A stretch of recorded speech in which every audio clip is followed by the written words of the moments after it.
Hello campers, welcome back to another episode of Campground Reviews.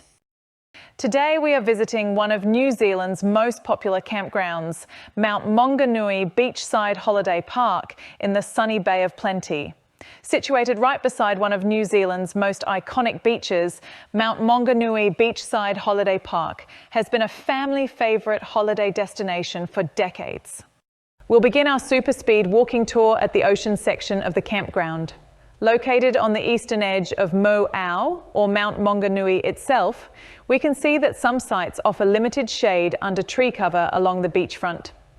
These sites offer exquisite views of the pristine Mount Maunganui beach via terrace sections. The access way lanes right across the campground are sealed, providing excellent walking and vehicle access in all weathers. As we take a walk along the beach, let's discuss the cellular and Wi-Fi access.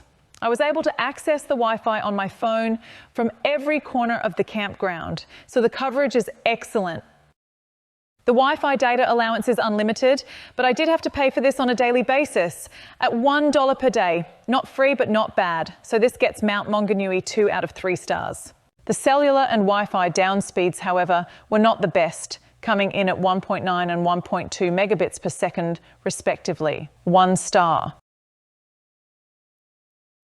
The lack of boundary wind shelter, privacy screening between sites and the narrow lanes all mean 1 star, and the moderate puddle evidence warrants 2 stars.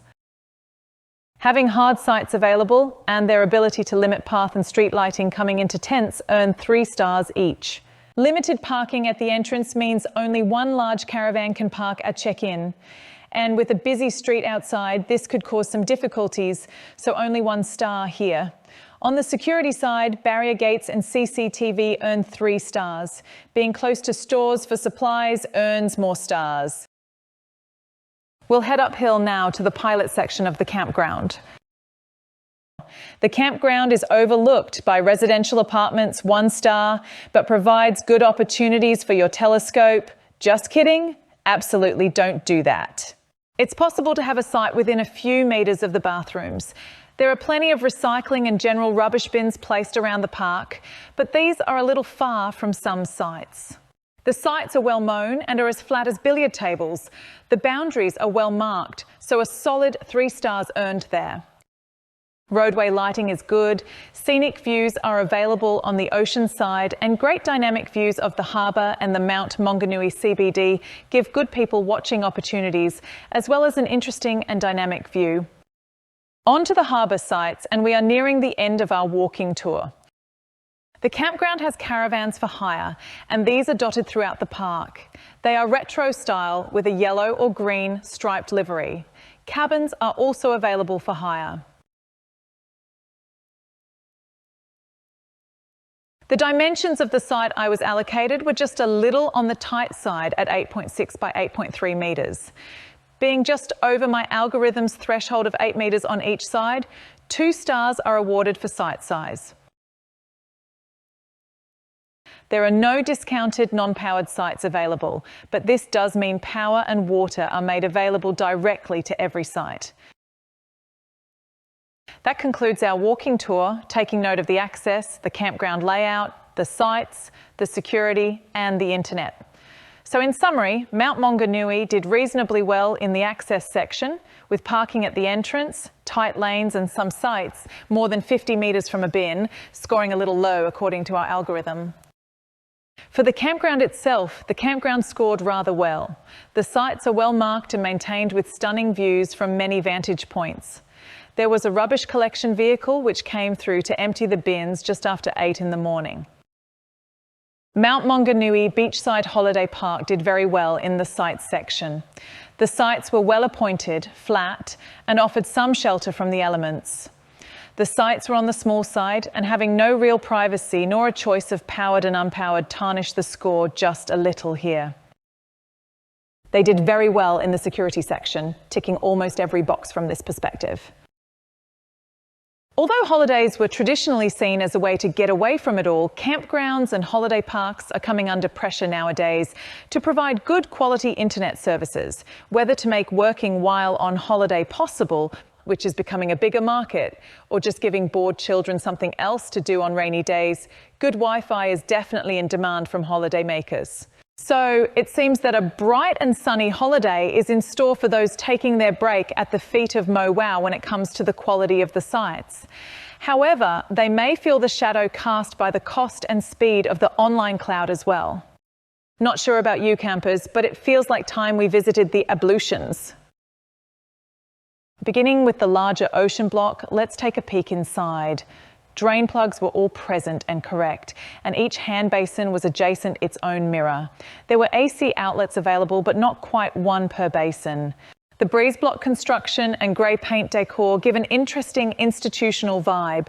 Feels like it might be time for either roll call or medication round. Lighting was on a generous timer, saving both energy and having to touch a potentially germy bathroom light switch. Plenty of bins too. There's nothing worse than being trapped in the loo with no paper, but no chance of that here with every cubicle well stocked with at least 2 rolls. Not every cistern had a dual flush function though. Coat hooks were found on every door, which is a blessing at a holiday park. Somewhere to hang the dressing gown on those 2 a.m. pit stops. Up to the pilot block ablutions now, and we find plenty of bench space for the toilet bag.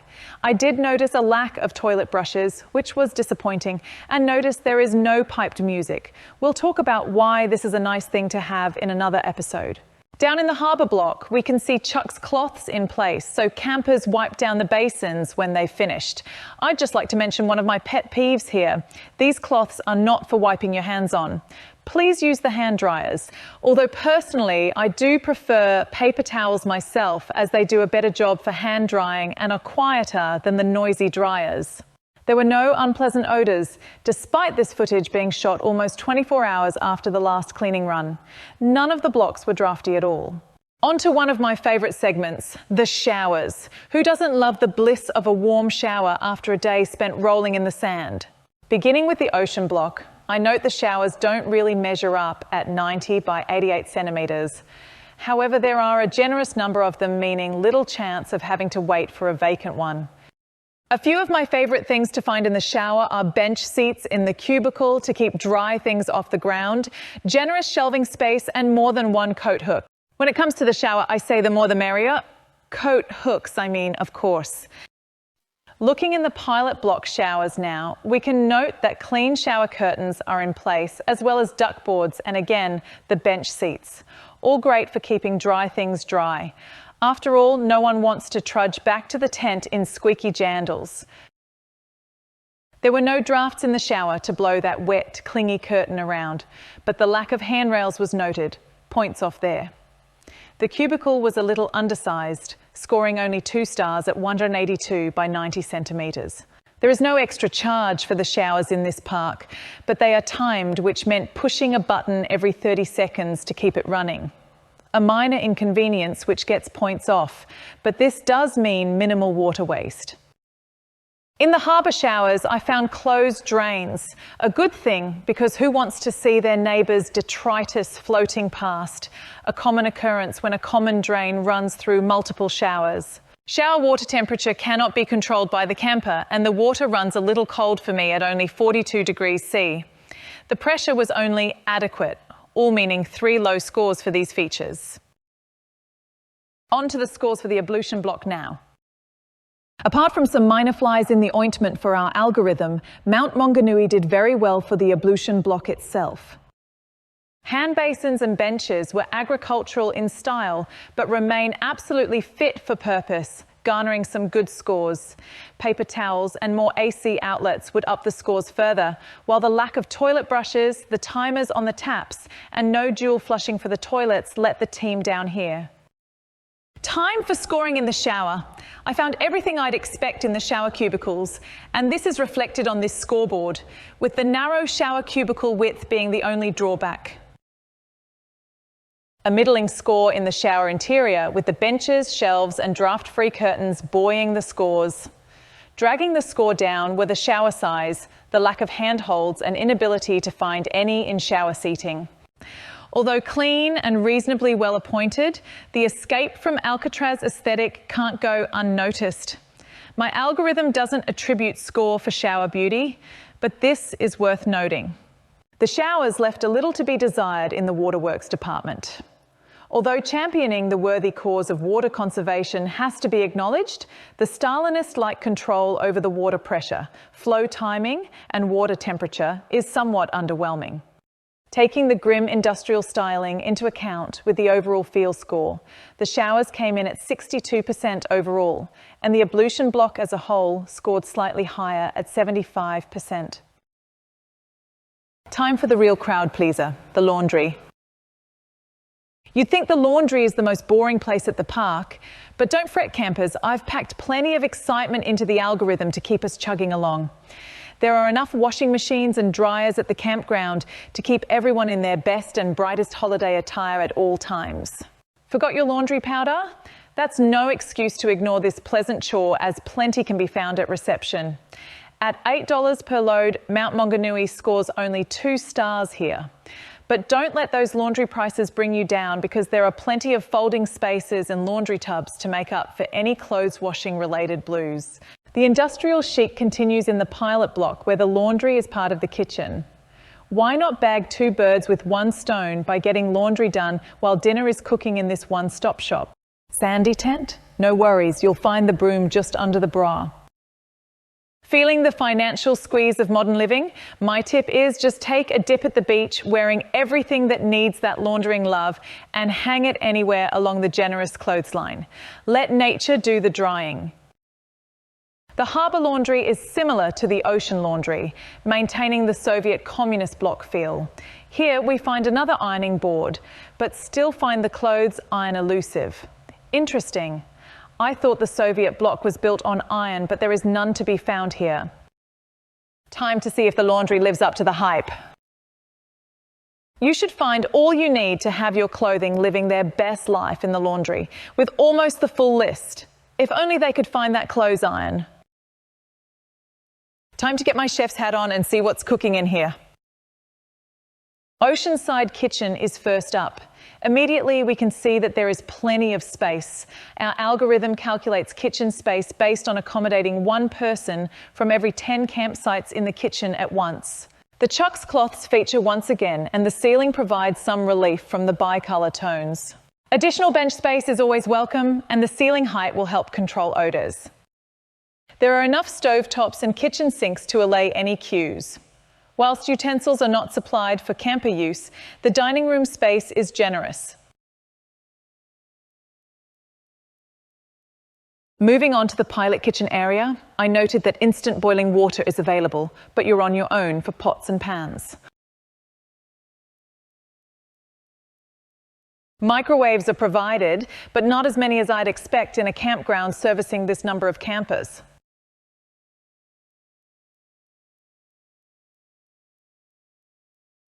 Moving down to the harbour kitchens, it's great to see that dishwashing liquid and dish draining racks are supplied in all 3 kitchens. There are plenty of spare AC outlets, but bring your adapters if you need to charge your USB devices. There is an appropriate number of barbecues near each of the kitchen blocks, which are free for campers to use. You'll have the air full of the smells of sizzling saucies and searing steaks without having to wait or pay. Better cook them while they're fresh though, as I found the number of fridges and freezers a little lower than expected for a holiday park of this size. Let's see how the algorithm rated the kitchen experience at this park. The 3 kitchens were all relatively well equipped, perhaps down a little on number of appliances provided, and there were certainly no utensils, crockery or cooking vessels available. With extra items provided such as wiping cloths, dishwashing supplies, barbecues of good number and price, Mount Maunganui Beachside Holiday Park did very well here. If USB outlets were provided, they would have a clean sweep. With a lesser number of fridges, freezers, microwaves and lack of cookware items, they score a good for overall feel. To round this scoring section off, the algorithm awards a more than respectable 81% for laundry and an even better 86% for the kitchen. On the home stretch now, as we take a look into the facilities provided at Mount Maunganui Beachside Holiday Park. A generously sized television viewing lounge can be found in the Ocean block, complete with sofas, dining chairs and tables. The timber-clad walls soften this area somewhat in comparison to the block walls featured throughout the other communal rooms at the park, but the concrete floor brings me straight back to the industrial feel. Each kitchen block has an alfresco dining area to allow you to make friends with the seagulls who will inevitably gather to assess your lunch. Of note, however, the park grounds do not offer a playground, a grassed field or a hard-surfaced area. To be fair, there are such options nearby, but not in the park itself. What does the algorithm have to say about the facilities? Not much, as it turns out. Average at best, TV room with basic channels, and somewhere to eat outside while you fight the birds for your dinner. There is certainly an opportunity to look at catering for larger groups and children. But with the beach next door and a playground half a kilometre up the road, why not rest on your laurels? Although bear in mind, we can only score these sections with what we find on the property. A necessary but often unpleasant topic, we must move on to the liquid waste dump stations. As there are only 2 dump stations to service the entire campground, there are bound to be queues at peak checkout times. Both were well equipped with a flushing hose, plenty of space around to get the right splashback proof angle, had hand cleaning facilities and were odour-free on the day I visited. They have adequate parking room, although the Oceanside Waste Dump Station is in a main thoroughfare. So if you are shy about having your output on display as you dispose of it, you may want to hire a small blocking crowd to stand around you as you perform the deed. Almost a clean sweep again, the liquid waste disposal sites get a great score. The only lower factor is around considering providing just a little more privacy for this task. Looking into customer service, as I experienced it during my stay, I found all the staff I encountered to be friendly. The online booking system was accurate and there was good information about the local attractions available to me. Maunganui Beachside Holiday Park has a reasonable Google review rating, but they fail to respond to their complaints via that service. Scoring 27 out of 36 points lands them a 75% for facilities and customer service. Time for the bonus round. Sorry, got a bit excited there, and bonuses always make me happy. And looking at the list here, there's plenty to get excited about. Moa, Mount Maunganui and the beach make up a large portion of this list, but best not to forget how modern the buildings and facilities are, and that the park is situated very close to the Mount CBD for restaurants, shopping and, oh joy, the coffee. What you just saw was our standard bonus points list. This one is for what I call extra bonus points, things that are relatively special or unique to this park. Not sure how the algorithm let hairdryers through, but fair enough, I guess. Discounts for the Mount Hot Pools, the beach again, the on-site car wash facility and the Sustainability Award, despite myself having a few words to say about the resulting shower water time limits. Time for the final results. Getting a look at all the scores together here, we can see laundry and kitchen getting into the 80s, with the internet service and showers bringing up the rear. Our customised bang for buck score tells us how far your dollars go at this campground, based on the peak and off-peak season price for a family of 4 to stay in an unpowered tent site, or if none are available, then in the cheapest camping option, bang for buck divides the price by the number of points the algorithm awarded. Essentially, the higher the bang for buck number, the better value we see this campground giving. In the final score summary, we can see it all come together. With a score of 80%, we see the Google review rating as 4.0, whereas the generous public, who unfortunately fail to have our amazing algorithmic machine, score it as 4.4. So, who is right and who is wrong? There's only one way for you to find out, and that's to book your next holiday at Mount Maunganui Beachside Holiday Park to see for yourself. I know that if you do, you'll have a great time just like I did. Lastly, our leaderboard. Cambridge Top 10 Holiday Park remains at the top for now, but for how long? You'll have to wait to find out next time on Campground Reviews. Please note, our statistics are based on the site I was assigned during my stay and the observations I was able to make at that time. Your experience may differ. Please leave a comment if it did. Like this video if you'd like to support this kind of content, and subscribe to see the next one. Until next time, happy camping everyone.